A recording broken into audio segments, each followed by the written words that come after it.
नंदे हमेशा अपने मायके से कुछ ना कुछ लेने ही आती हैं। सुनीता अपना सारा काम निपटाकर अपने कमरे में आराम कर रही थी कि इतने में बाहर से डोरबेल बजने की आवाज़ आई। आवाज़ सुनते ही सुनीता बड़बड़ाती हुई दरवाज़ा खोलने गई, लेकिन दरवाजे पर शायद कोई बेसब्री इंसान खड़ा था। उसे बिल्कुल भी सब्र नहीं था, इसलिए शायद डोर बेल पर उंगली रखकर हटाना भूल गया। जैसे ही सुनीता ने दरवाज़ा खोला तो सामने अपनी ननद मीना को देखकर उसका मूड ऑफ हो गया। कहा तो सोचा था सारा दिन पर आराम करोगी, पर अब तो हो गया आराम। हालांकि ऐसा कभी नहीं था कि वो ननद के आने पर खुश हुई हो या उसके लिए आगे से आगे बढ़कर काम किया हो। नमस्ते ननद को बस नमस्ते किया और हाल में बिठाकर अपने कमरे में चली गई। वहां जाकर अपने पति वीरेश को कहा, चलो बाहर तुम्हारे कर्जदार आ गए हैं, जाओ जाकर उन्हें हैंडल करो। उसकी बात सुनकर वीरेश हैरानी से बोला, कर्जदार? कैसे कर्जदार हैं? मैंने तो किसी से कर्जा नहीं लिया है, फिर कौन आया है? उसकी बात सुनकर सुनीता मुंह बिगाड़ते हुए बोली, अच्छा, फिर तुम्हारी बहन आए दिन यहाँ क्या लेने आती है? ना खुद चैन से रहती है, ना हमें चैन से रहने देती है। अरे दीदी आई है तो खुश होने की जगह ऐसी उटपटांग बातें क्यों कर रही हो? वीरेश खुश होते हुए बोला, दीदी तुम्हारी है, मेरी नहीं। और वैसे भी इन्हें मेरे संडे बर्बाद करके पता नहीं क्या मिलता है। अभी आप बैठे क्या हो? जाओ उनके पास, मैं थोड़ी देर आराम करना चाहती हूँ। अरे आराम करना है तो कर लेना, किसने मना किया है तुम्हें? तुमने पानी वगैरह तो पकड़ा दिया ना उन्हें? तुम्हारी बहन है, तुम खुद कर लो, मुझे आराम करने दो। सुनीता आंखें तरेराते हुए बोली। वीरेश उसके आगे कुछ कह नहीं पाया और सीधे कमरे से बाहर निकल कर बाहर आ गया। बाहर मीना को बैठा देखकर वीरेश उसके पास आया और उसके पैर छूकर बोला, कैसे हो दीदी आप?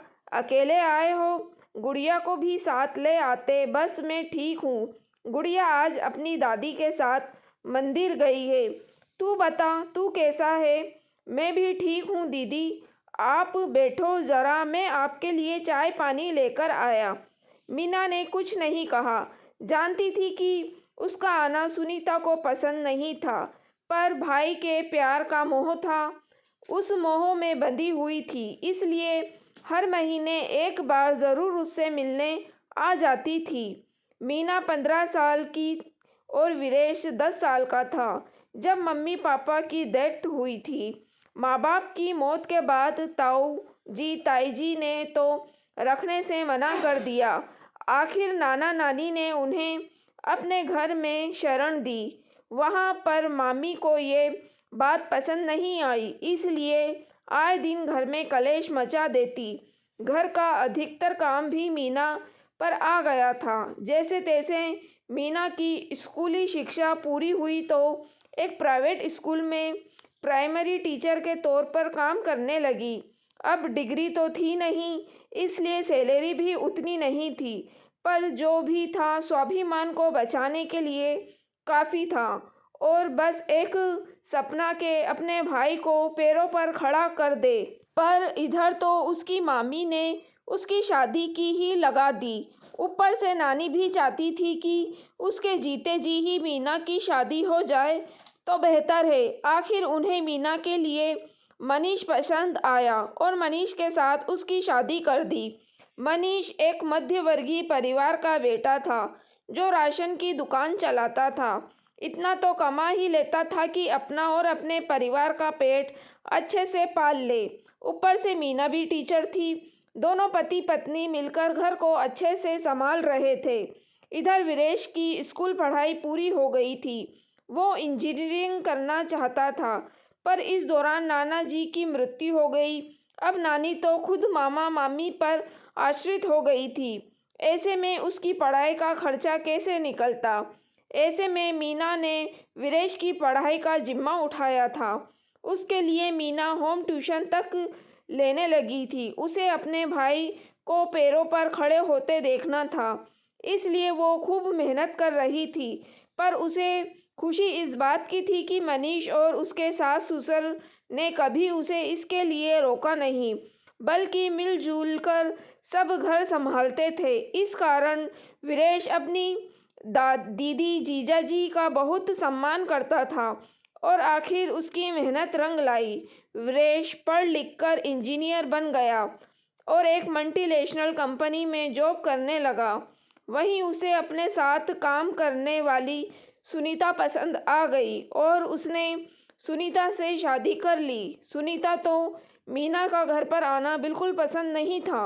उसे लगता था कि ये लोग लोअर क्लास को बिलोंग करते हैं, उनका कोई स्टैंडर्ड नहीं है। कहाँ सुनीता और वीरेश का अच्छा खासा पैकेज और कहाँ मीना और उसके पति मध्यवर्गीय परिवार के लोग। कहीं से कहीं तक कोई मेल नहीं था। ये बात मीना भी अच्छे से समझ रही थी। इस कारण उसने धीरे धीरे वीरेश के घर आना कम कर दिया। जब सुनीता और वीरेश ने अपने नए फ्लैट का मुहूर्त किया, तब मीना अपने साथ सुंदर बंधवार लेकर आई थी। साथ ही नीम के पत्तों और अशोक के पत्तों के बंधवार अपने हाथों से बनाकर लाई थी। खुशी खुशी वो उस बंधवार को घर के मुख्य द्वार पर लटकाने लगी तो सुनीता ने टोक दिया, ये आप क्या कर रही हो? इसे यहाँ क्यों लगा रही हो? अचानक सुनीता के टोकने पर मीना एक पल के लिए बंधवार लगाती लगाती रुक गई, पर फिर बोली, सुनीता, ये पत्ते के बंधवार तो बहुत शुभ होते हैं, इन्हें दरवाजे पर ही लगाया जाता है। हर शुभ कार्य से हमारी हिंदू संस्कृति के हिसाब से इन्हें मुख्य दरवाजे पर लगाया जाता है, जिससे सकारात्मक ऊर्जा घर में आए और घर में सुख, संपदा, यश, कृति और शांति का वास हो। मैं नहीं मानती इन सब ढकोसलों को। आप दरवाजे पर ये सब ओल्ड फैशन चीज़ें नहीं लगाएंगी। आपको अपना नेक चाहिए ना, मैं आपको दिलवा दूंगी, पर भगवान के लिए मेरे घर को गंदा मत कीजिए। सुनीता की बात सुनकर मीना हैरान रह गई। पर मैं यहाँ नेक लेने के लिए नहीं आई हूँ। आप ये सब क्यों बोल रही हैं? सब समझ में आता है।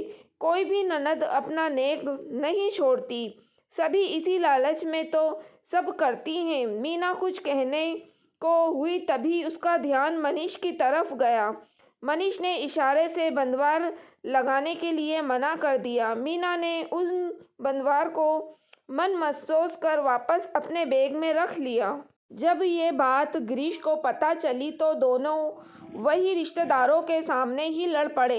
ये देखकर मीना को बिल्कुल अच्छा नहीं लगा तो उसने उन दोनों को चुप कराने की कोशिश की, पर सुनीता ने उस पर ही इल्ज़ाम लगाते हुए कहा, अब तो मिल गया होगा आपको तसल्ली। मेरे घर की शांति भंग करके मन को बड़ा सुकून मिल गया होगा आपको। क्या लेने के लिए आप ऐसी हरकतें करती हो?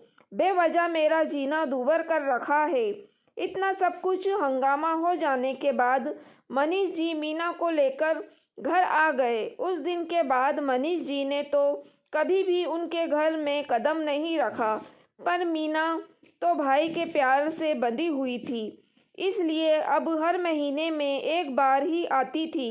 इतने में वीरेश चाय बनाकर ले आया।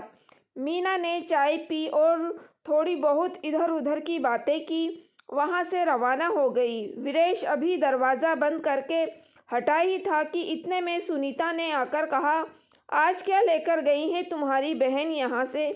दे दिए उसे पैसे। तुम्हारी सोच कितनी खराब है सुनीता।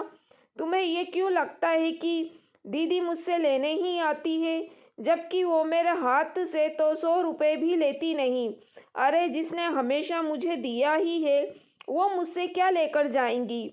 उसकी बात सुनकर सुनीता मुंह बनाते हुए बोली, अगर तुम्हारी बहन पुरान हो गई हो तो ज़रा मुझे भी शॉपिंग करवा दो।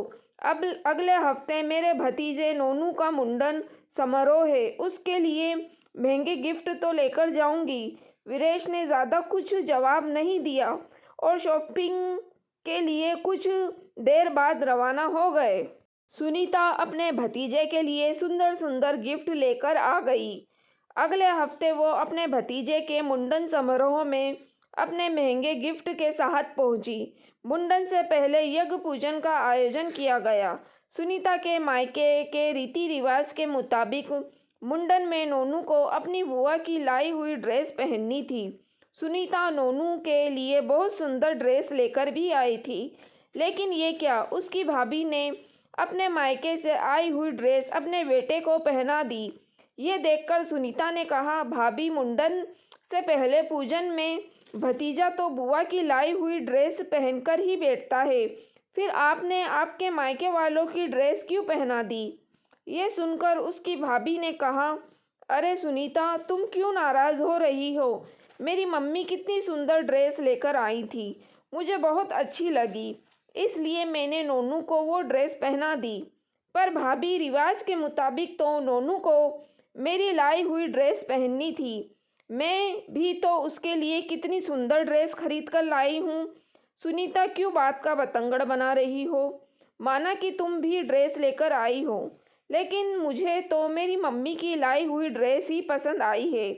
और रही बात तुम्हारे नेक की, तो वो मैं तुम्हें दिलवा दूंगी। भाभी की बात सुनकर सुनीता हैरान रह गई और थोड़ी गुस्से में बोली, मैं ये सब कोई नेक के लिए नहीं कर रही हूँ। ओह कम ऑन सुनीता, जहाँ तक मुझे पता है नंदे ये सब नेक लेने के लिए ही करती हैं और हमेशा अपने मायके से कुछ ना कुछ लेने ही आती है।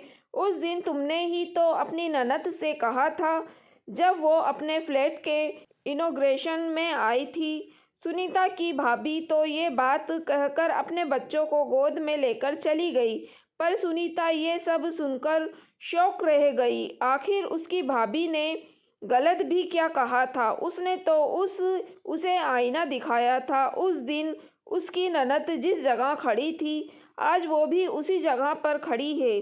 सच में कम कर्म लौट कर आते हैं। सच है, जहाँ तक इंसान को कोई झटका नहीं लगता, उसे अपनी गलती का एहसास नहीं होता। सुनीता को अपनी गलती का एहसास हो चुका था, इसलिए जब इस बार मीना वीरेश से मिलने के लिए आई तो सुनीता ने उसका अच्छे से स्वागत किया।